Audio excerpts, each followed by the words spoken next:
दोस्तों, एक बार अटल बिहारी वाजपेयी शादी करना चाहते थे, लेकिन उनकी शादी नहीं हुई। एक समय ऐसा था कि देश को लगता था कि लाल कृष्ण आडवाणी ही देश के प्रधानमंत्री बनेंगे, लेकिन लाल कृष्ण आडवाणी ने अटल बिहारी वाजपेयी को आगे कर दिया और अटल बिहारी वाजपेयी देश के प्रधानमंत्री बन गए। एक बार अटल बिहारी वाजपेयी, जो आज इतने बड़े नेता के रूप में जाने जाते हैं, उनकी जमानत जब्त हो गई थी। आज अटल बिहारी वाजपेयी का जन्मदिन है। उनसे जुड़े हुए वो तमाम किस्से लेकर आया हूं, जिसे सुनकर आप हैरान भी हो जाएंगे और साथ में ही आपको सीखने को बहुत कुछ मिलने वाला है। तो चलिए देर ना करते हुए शुरू करते हैं। इसको मिस मत करिएगा, बहुत रिसर्च करके ये स्टोरी बनाई गई है। अटल बिहारी वाजपेयी का जन्मदिन है। अगर आप राजनीति शास्त्र के विद्यार्थी हैं या राजनीति में थोड़ी सी भी रुचि रखते हैं, तो ये स्टोरी आपको बहुत कुछ देने वाली है। तो चलिए देर ना करते हुए दोस्तों शुरू करते हैं। अटल बिहारी वाजपेयी का जन्म हुआ था 25 दिसंबर 1924 को ग्वालियर में इनका जन्म हुआ था।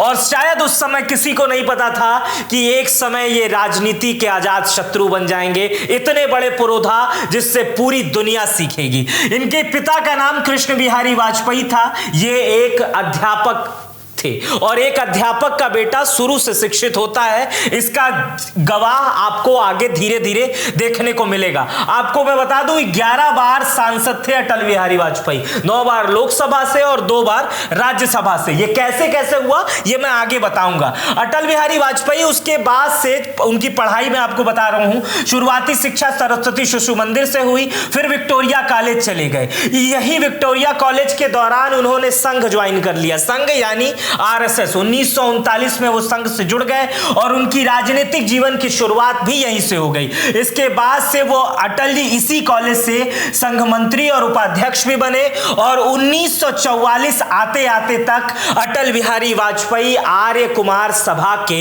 महासचिव भी बन गए। और उसके बाद से आया समय ग्रेजुएशन का। ग्रेजुएशन की पढ़ाई करने के लिए अटल बिहारी वाजपेयी मध्य प्रदेश छोड़ उत्तर प्रदेश में आ गए।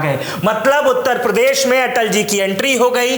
तब मध्य प्रदेश और उत्तर प्रदेश एक ही था, लेकिन उत्तर प्रदेश आ गए और उत्तर प्रदेश के कानपुर से वो पढ़ाई करने लगे। कॉलेज का नाम था डीएवी और डीएवी में उन्होंने राजनीति शास्त्र से पढ़ाई शुरू की और 2 साल पढ़ाई पूरी करने के बाद उन्होंने एलएलबी के लिए भी एडमिशन लिया। और उस समय एलएलबी में ये पहला ऐसा मौका था कि जब अटल बिहारी वाजपेयी और उनके पिता कृष्ण बिहारी वाजपेयी दोनों लोग एक साथ मतलब पढ़ाई के लिए दाखिला कराए थे। देश इसको देख रहा था, लेकिन तब अटल बिहारी वाजपेयी को जानने वालों की संख्या बहुत कम थी। लेकिन अपने आप में पढ़ाई का स्तर 1947 में, देश उसी समय आजाद हुआ था, उसी समय पढ़ाई का स्तर देखिए कि अटल बिहारी वाजपेयी और उनके पिता दोनों एक ही कॉलेज में एडमिशन लिए लॉ के लिए। लेकिन अटल बिहारी वाजपेयी की लॉ की पढ़ाई ज्यादा दिन तक नहीं चली। वो पढ़ाई छोड़कर पत्रकारिता में आ गए।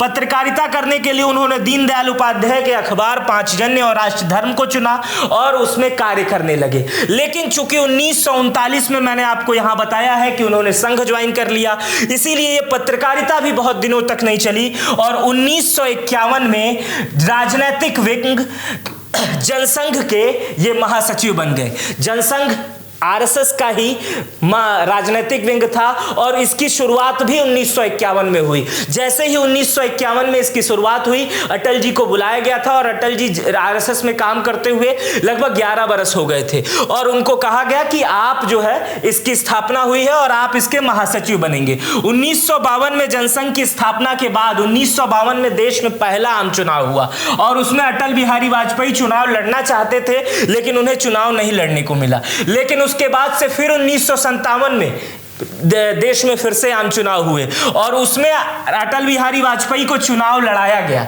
और चुनाव कहां से लड़ाया गया? इतिहास में ऐसा चुनाव, ध्यान से सुनिएगा, अगर पढ़ाई वाले छात्र हैं आप तो ध्यान से सुनिएगा। इतिहास में पहली बार ऐसा हुआ कि किसी भी नेता को पहले चुनाव में 3 जगह से चुनाव लड़ाया गया, बलरामपुर, मथुरा और लखनऊ से। अब क्या हुआ, लखनऊ में आडवाणी जी चुनाव हार गए और मथुरा यानी कृष्ण भूमि में उनकी जमानत जमानत जब्त हो गई, मतलब जमानत नहीं बचा पाए, मथुरा में इस तरह से चुनाव हारे।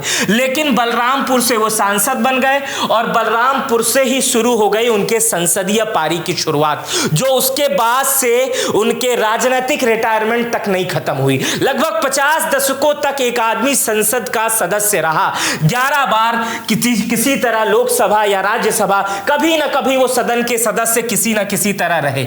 और उसके बाद से जो उनकी शुरुआत हुई वो शानदार रही। उसके बाद से जो जीत हार का सिलसिला चलता रहा, बीच में तमाम नेता आए और तमाम चीजें भी बदलने लगी, क्योंकि अटल बिहारी वाजपेयी की एंट्री हो चुकी थी। और मैं अटल जी से जुड़ी एक कहानी सुनाता हूं। एक बार जवाहरलाल नेहरू, जब अटल जी पीछे बैठा करते थे, तब उनसे जब पहली नोक झोंक हुई थी अटल जी की, तो जवाहरलाल नेहरू ने उस समय कहा था कि ये लड़का जो आज पीछे सदन में बैठा है वो एक दिन इस देश का नेतृत्व करेगा, और आगे वैसा ही हुआ। अब आ जाता है, चलिए आपको थोड़ा सा और आगे ले चलता हूं, थोड़ा सा खुदा के 1975 में। 1975 इमरजेंसी का दौर था, आपको पता होगा। 1975 में जब इंदिरा गांधी ने 25 जनवरी को आपातकाल लगाया, 25 जून को, माफ कीजिएगा, 25 जून को आपातकाल लगाया, तो अटल जी को जेल में डाल दिया गया। इस दौरान अटल जी 18 महीने जेल में रहे, और जेल के दौरान जो उन्होंने कविता लिखी वो आज भी वीर रस की कविता है, और दुनिया भर के, देश भर के तमाम हिंदी प्रेमी लोग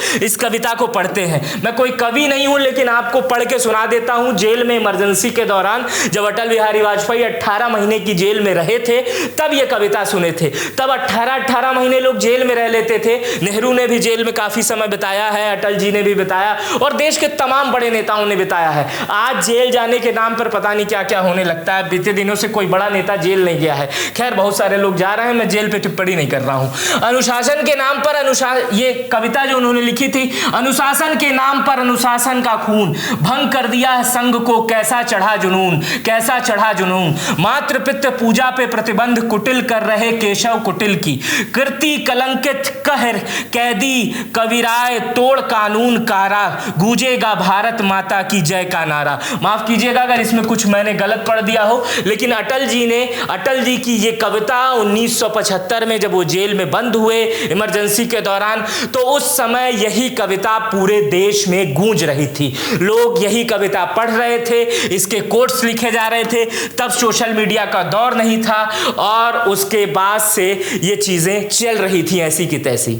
इसके बाद अटल बिहारी वाजपेयी जेल से छूट जाते हैं और विदेश मंत्री बन जाते हैं। मोरारजी देसाई की सरकार थी और उसमें विदेश मंत्री थे अटल बिहारी वाजपेयी। और एक समय ऐसा था कि अटल बिहारी वाजपेयी के नाम की तालियां पूरे दुनिया में गूंज रही थी, हर आदमी उनका जय जयकार लगा रहा था। इसके पीछे कारण यह था कि विदेश मंत्री रहने के दौरान संयुक्त राष्ट्र में अटल बिहारी वाजपेयी ने हिंदी में भाषण दिया था, और वो ऐसे पहले भारतीय बन गए थे कि विदेश में जाकर अपनी भाषा में, उस समय हिंदी को कितना कमजोर समझा जाता होगा इसका अंदाजा लगाइए कि जब अटल बिहारी वाजपेयी ने संयुक्त राष्ट्र में भाषण दिया तो पूरे दुनिया के अखबार में यही खबरें छपने लगी। भारत के अटल बिहारी वाजपेयी के जो क्रिटिक्स थे वो भी अटल बिहारी के वाजपेयी के पक्ष में बोलने लगे। तो ये वो दौर था जब हिंदी में जाकर यूएन में भाषण दिया था अटल बिहारी वाजपेयी ने। इससे आगे भी बहुत बड़े बड़े चमत्कार किए, लेकिन उसके बाद समय आया 1980 का। 6 अप्रैल 1980 ही वो दिन था जब भारतीय जनता पार्टी की स्थापना हुई, और इसको अटल बिहारी वाजपेयी को इनका पहला अध्यक्ष बनाया गया, पहले राष्ट्रीय अध्यक्ष बनाए गए। लेकिन आज वो दौर है कि जब भारतीय जनता पार्टी दुनिया की सबसे बड़ी पार्टी बन गई है, और 1980 में इसकी स्थापना जब की गई थी तब क्या स्थिति थी और आज क्या स्थिति थी। इस वीडियो में मैं आगे बताऊंगा कि किस तरह से अटल बिहारी वाजपेयी ने पार्टी को, राजनीतिक पार्टी को कितना तेजी से ग्रोथ पे पहुंचाया, अपने भाषण और अपने वक्तव्य और अपनी ईमानदारी के दम पे कैसे लोगों को समेटते चले गए, और किस तरह से आज देश के भले प्रधानमंत्री मोदी हैं, और आप बहुत दिनों से मोदी मैजिक सुन रहे थे, लेकिन असल मैजिक आप जब देखेंगे तो आपको 1980 आएगा। जब मोदी आए थे तो इससे पहले एक संगठन था, लोग थे, बूथ पर कार्यकर्ता थे भारतीय जनता पार्टी के, लेकिन 1980 पे ना लोग थे, ना पैसा था, ना कार्यकर्ता था। फिर भी कौन था? अटल बिहारी वाजपेयी।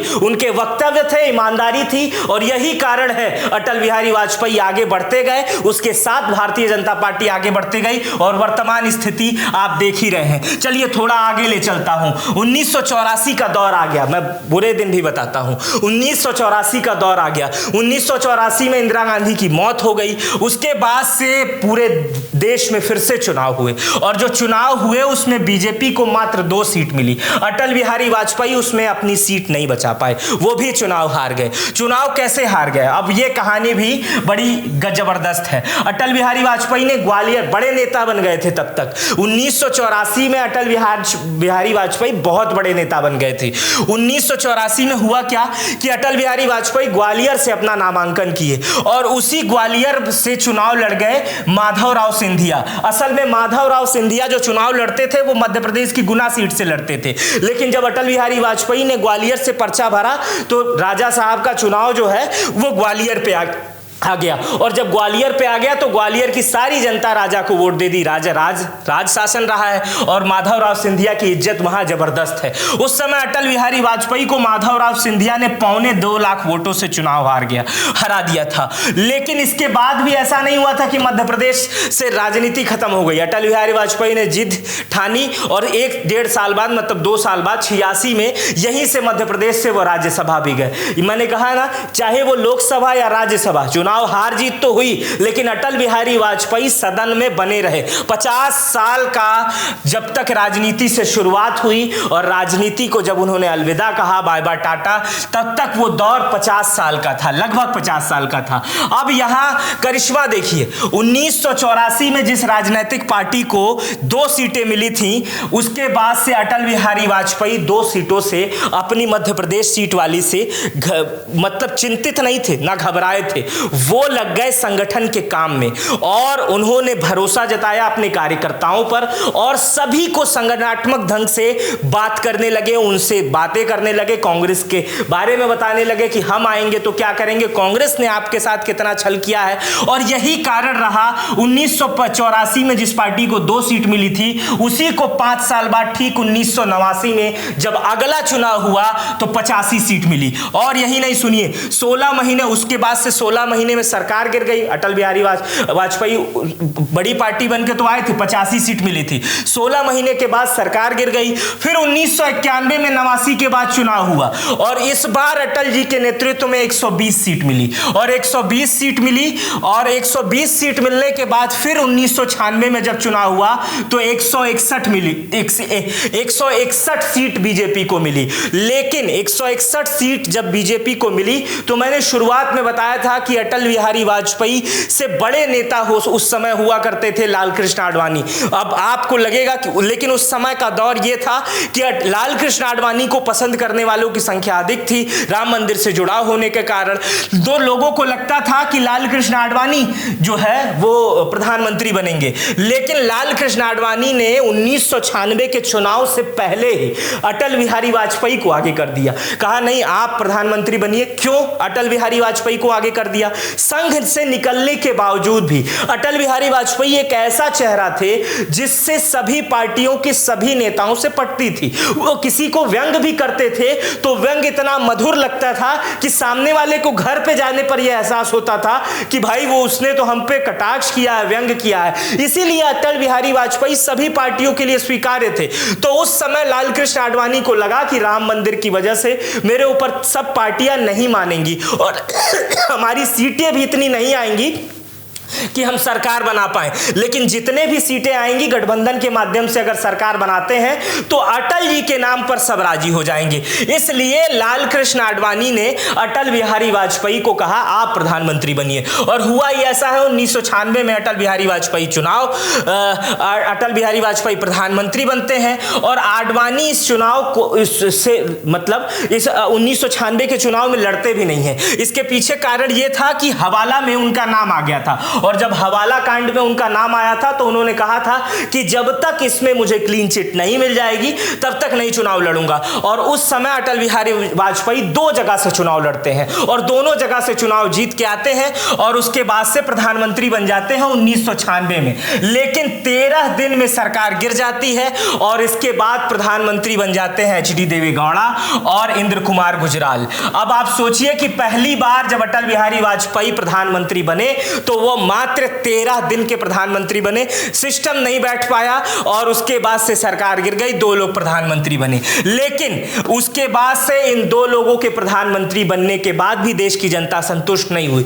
जिसमें एचडी देवेगौड़ा और इंद्र कुमार गुजराल थे। देश में फिर से मध्यवर्ती चुनाव हुए। वो साल था 1998 का। 1998 में एक बार फिर से पूरी देश अटल बिहारी वाजपेयी के नेतृत्व को समझ चुकी थी और अटल बिहारी वाजपेयी को पूरे देश ने फिर से एक बार प्रधानमंत्री बनाने का फैसला किया और देश भर से उनको 182 सीट मिल गई।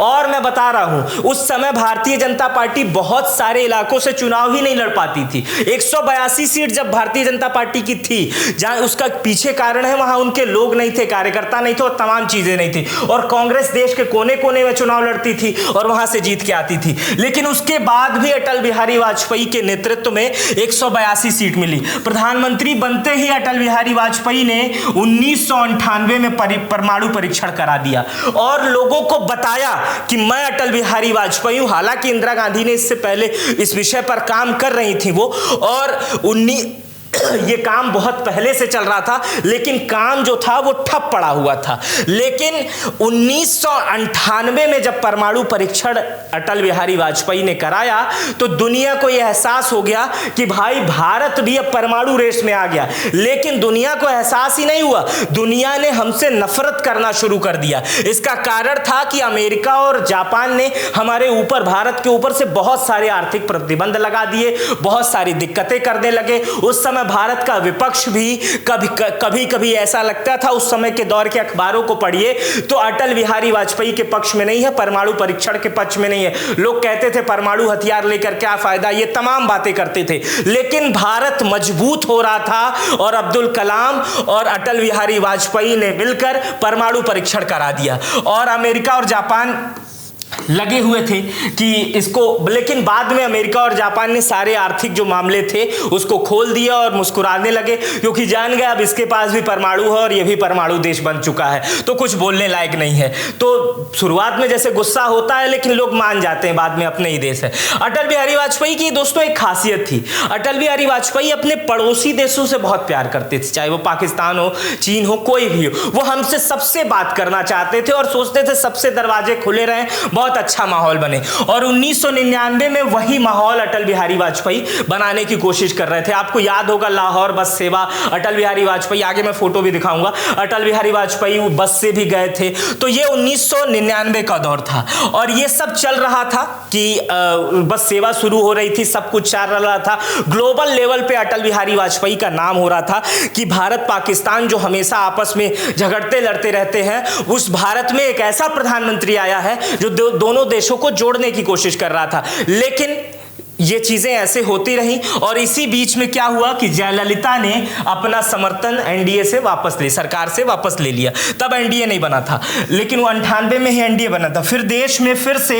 1999 में फिर से मध्यवर्ती चुनाव हुए और इस बार भी अटल बिहारी वाजपेयी की पार्टी अब एनडीए बन चुकी थी और इस बार अटल बिहारी वाजपेयी की पार्टी भारतीय जनता पार्टी को 182 सीट मिली और अटल बिहारी वाजपेयी फिर से प्रधानमंत्री बने और इस बार का कार्यकाल था 5 साल। तीसरी बार अटल बिहारी वाजपेयी प्रधानमंत्री थोड़े थोड़े दिन के गैप पे बने, पहला 13 महीना, फिर ये 5 साल वाला। लेकिन इसके कुछ महीने के बाद जैसे ही प्रधानमंत्री अटल बिहारी वाजपेयी बने, प्रधानमंत्री बनने के ही कुछ दिन बाद क्या हुआ, पाकिस्तान और कारगिल वो युद्ध याद होगा है मेरे वतन के लोगों, जब लता मंगेशकर ने ये गाना गाया था। वो दौर था ही अटल बिहारी वाजपेयी का। भारत पाकिस्तान में युद्ध छिड़ गया।